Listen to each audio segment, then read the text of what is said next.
जिन्होंने भगवान को अपने मित्र मान लिया है, अपना प्रेमी मान लिया है, उनकी तो बात ही अलग है। भगवान उनकी हर क्षण रक्षा करते हैं और हर क्षण भगवान उनको स्नेह करते हैं। मुझे एक छोटा सा दृष्टांत याद आ गया, मैं आप सभी को सुना दूं। एक कोई वेश्या थी, तो वह छत के ऊपर बैठी थी और उसका कोई मिलने वाला जार पुरुष जिसे वह प्रेम करती थी, वह उसके पास आया था। वह भी बैठा हुआ था उसके पास। तो वो दोनों बैठे हुए थे और वो जो वेश्या थी वो पान खा रही थी।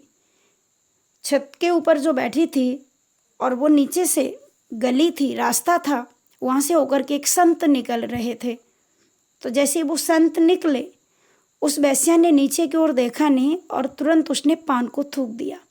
जैसे ही थूका तो वह पीक जो थूका गया था वो संत के सिर पर पड़ा। संत ने ऊपर की ओर देखा तो उस वेश्या को जब देखा तो उसको कहा कि देवी, तुमने जरा देखा नहीं और हमारे सिर पर थूक दिया, और कैसी हो तुम, कम से कम नीचे तो देख लिया करो। वेश्या ने कहा कि देखो, तुम जा रहे थे, मुझे क्या पता, और मैंने थूक दिया तो थूक दिया। अब उसका जो यार था, जो उसका दोस्त था, जो उसको मिलने वाला व्यक्ति था, वो उसके पास ही बैठा था। तो महात्मा जी ने दो चार बातें उसको सुना दी। वेश्या को शर्म नहीं आती, अभी तो इतना उल्टा सीधा कर्म कर रही है, अगले जन्म में तुझे घोर नरक मिलेगा। और जब संत ने इतना कहा, आगे चल दिए, तो जो वेश्या को वो प्रेम करता था उसको बड़ा गुस्सा आया। उसने कहा कि मैं जिसे प्रेम करता हूँ उसको ऐसी कोई बात कह रहा हो, ये तो अच्छी बात नहीं है। तो उसने वेश्या से कहा कि देखो, तुमसे ऐसी बात कह के चला गया। वेश्या ने कहा, तुम ही बताओ, तुम बैठे बैठे सुन रहे हो और तुम मेरे यार हो, मेरे मित्र हो, मेरे दोस्त हो, कैसे हो तुम?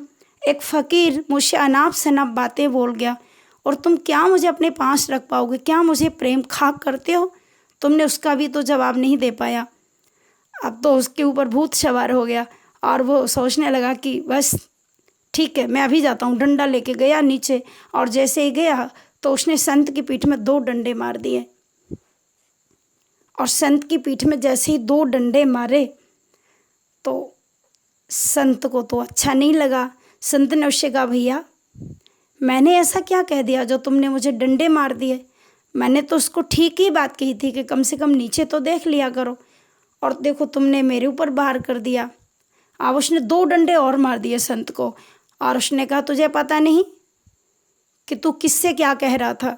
जो ऊपर बैठी थी, जिसने तेरे ऊपर पान थूक दिया था, मैं उसका यार हूँ, और मेरे सामने तूने उसको कुछ बोला अनाप शनाप, मैं कैसे बर्दाश्त कर सकता हूँ? संत ने कहा, मुझे नहीं पता था कि तुम उसके यार हो, मुझसे गलती हो गई, अब मुझे जाने दीजिए। और संत वहाँ से आगे चले। अब जैसे ही चले तो वो बड़ा खुश हुआ, देखो मैंने संत को डंडों से मार दिया। अब वो अपनी उस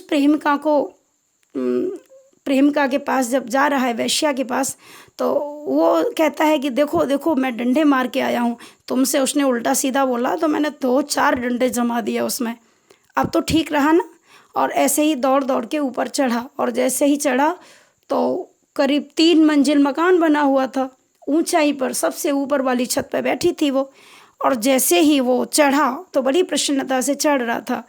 ऊपर की सीढ़ी पर जैसे ही उसका पैर गया तो पैर झूठा पड़ गया, और वो पैर वहाँ न रख करके वह गलत जगह पर रख गया। तो 3 मंजिल ऊपर से वो गिरा, और जब गिरा तो उसकी कमर टूट गई। नीचे गिरा, कमर टूटी, उसकी रीढ़ की जो हड्डी थी वो टूट गई। अब जो वो वेश्या थी, उसे प्रेम करती थी, तो उसने जब देखा कि अरे इनको तो चोट लग गई, तो वह दौड़ कर आई, और दौड़ कर आई तो उसने देखा, टटोला, हाथ बात लगाया तो देखा उसने कि हड्डी टूट गई। उसने जान लिया, समझ लिया कि एक संत का अपराध कर दिया, एक संत को इन्होंने डंडे से मार दिया। वेश्या को भी ज्ञान होता है, प्रत्येक व्यक्ति को ज्ञान होता है, परंतु वह ज्ञान होता तब है जब भगवान की कृपा हो जाती है। नहीं तो व्यक्ति के अंदर ज्ञान सदा सोया रहता है।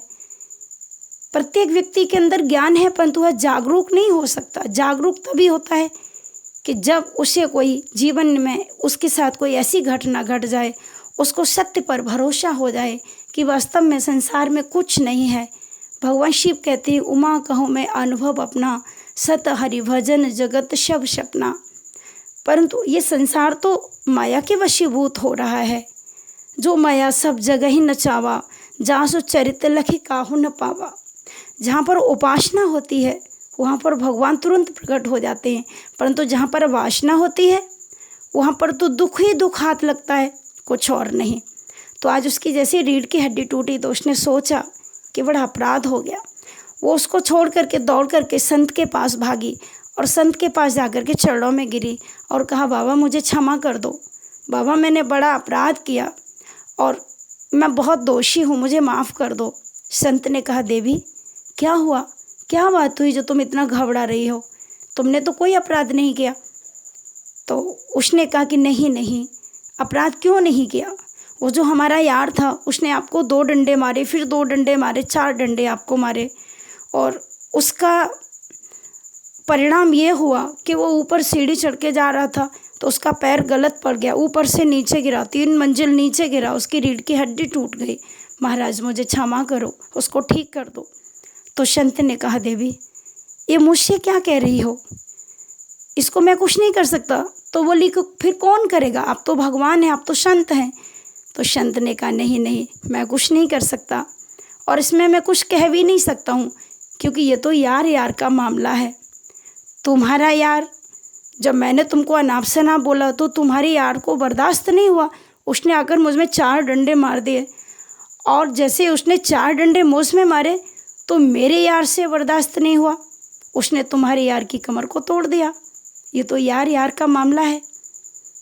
तो जिसने भगवान को यार बनाया है, जिसने भगवान को प्रेमी बनाया है, जिसने अपना प्रेम भगवान को समर्पित किया है, उसकी सारी दुनिया उसकी वंदना करती है, सारा संसार उसके चरणों में गिरता है और सारा विश्व उसका बन जाता है। संसार में उसके लिए कुछ भी दुर्लभ नहीं, जिसने भगवान को अपना बना लिया। इसलिए कभी भी किसी भी प्रकार से हम कहीं भी रहें, परंतु हमारा असली प्रेम भगवान को ही समर्पित होना चाहिए, क्योंकि संसार में यदि कोई प्रेम करने लायक है तो वो मात्र भगवान है।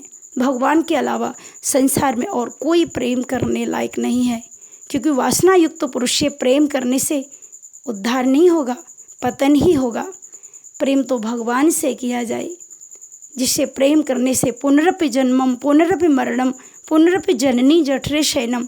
जिससे प्रेम करने से, जिसका एक बार स्पर्श करने से, दर्शन करने से संसार में बार बार नहीं आना पड़ता, जहाँ पर आनंद ही आनंद है, ऐसी जगह हमें मिल जाती है, ऐसा स्थान हमें सदा के लिए मिल जाता है। जय श्री राम, जय हनुमान।